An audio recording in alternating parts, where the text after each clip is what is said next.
అమెరికాకి స్వతంత్రం వచ్చి 249 సంవత్సరాలు దాటి 250వ సంవత్సరంలో అడుగు పెడుతున్న వేళ Donald Trump one big beautiful బిల్ని ఒక చారిత్రాత్మక విజయం అని చెప్పి ప్రకటించారు.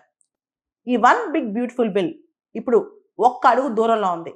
ఇది గనక డొనాల్డ్ ట్రంప్ సంతకం పెడితే అమెరికాలో చాలా మార్పులు వచ్చే అవకాశం కనిపిస్తుంది. ముఖ్యంగా 2017లో డొనాల్డ్ ట్రంప్ ఏదైతే కార్పొరేట్స్కి బిజినెసెస్కి ట్యాక్స్ కన్సెషన్స్ ఇచ్చాడో అవన్నీ కూడా ఇప్పుడు శాశ్వతంగా కార్పొరేట్స్కి బెనిఫిట్ చేకూరే విధంగా, అంటే దాదాపు 4.5 ట్రిలియన్ ట్యాక్స్ కన్సెషన్స్ అనేవి బిజినెసెస్కి పర్మనెంట్గా ఇవ్వబోతున్నారనమాట. అంతేకాదు అమెరికాలో డిఫెన్స్, మిలిటరీ మరియు బార్డర్ సెక్యూరిటీ స్పెండింగ్ బాగా పెంచనున్నారు.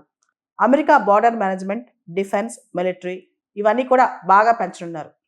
వాటన్నిటితో పాటు డొనాల్డ్ ట్రంప్ మనకు తెలుసు, ఇంతకుముందే ఆయన ప్రెసిడెంట్ అయినప్పుడు పారిస్ క్లైమేట్ డీల్ నుంచి బయటకు వచ్చేసారు.